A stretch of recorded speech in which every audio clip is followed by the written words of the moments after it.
হ্যাঁ দর্শক বন্ধুরা, আমরা হাতে যে জিনিসটা দেখতে পাচ্ছেন এইটা হচ্ছে গুগল অ্যাডসেন্স লেটার। এই গুগল অ্যাডসেন্স লেটারের ভিতরে 6 ডিজিটের একটি পিন নাম্বার দেওয়া আছে। এই 6 ডিজিটের পিন নাম্বার দিয়ে আমি কিভাবে গুগল অ্যাডসেন্সের ভেরিফিকেশন কমপ্লিট করব তা আপনাদের মাঝে দেখাবো। তো এটার ভিতরে সাইড দিয়ে খোলার পর ভিতরে কিন্তু 6 ডিজিটের পিন নাম্বার দেওয়া আছে। তো আপনারা দেখতে থাকুন কিভাবে আমি অ্যাড্রেস ভেরিফিকেশন করি। তো প্রথমে গুগল ক্রোমে যে এখানে সার্চ করতে হবে, এখানে সার্চ বাটনে ক্লিক করতে হবে, গুগল অ্যাডসেন্স লিখে সার্চ দেওয়ার পর দেখবেন যে এই যে অ্যাডসেন্স, গুগল অ্যাডসেন্স এই অপশনটা আসবে। তো এখানে আপনি ক্লিক করে ভিতরে ঢুকবেন। একটু সময় নেওয়ার পর দেখবেন উপরে ডান সাইডে লেখা আছে শুরু করুন।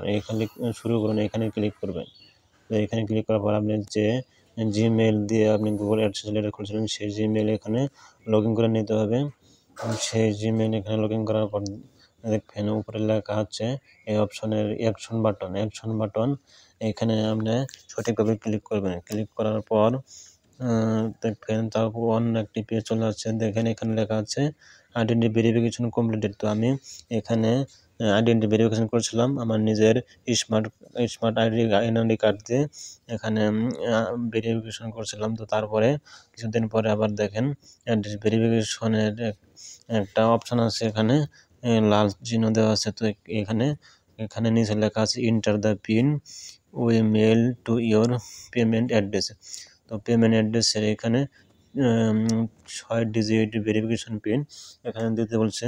তো এখানে আমরা যে পিনটা দিব আমাদের গুগল অ্যাডসেন্স লেটারের যে ভিতরে চিঠির ভিতরে যে পিন নাম্বারটা আছে ওই পিন নাম্বার এখানে আমরা দিয়ে দেব। তো এখানে আমরা পিন নাম্বার দিয়ে দেওয়ার জন্য সঠিকভাবে আমাদের পিন নাম্বার বসাতে হবে। তো আমি সঠিকভাবে পিন নাম্বার বসালাম। বসানোর পর নিচের দিকে লেখা আছে সাবমিট ক্লিক করার পর দেখেন সাথে সাথে অ্যাড্রেস ভেরিফিকেশন কমপ্লিটেড চলে আসলো। তো এইভাবে আমি অ্যাড্রেস ভেরিফিকেশন করছি, আপনারাও এভাবে করতে পারবেন। তো পরবর্তীতে আমি আবার চলে আসবো অন্য কোনো কিছু নিয়ে।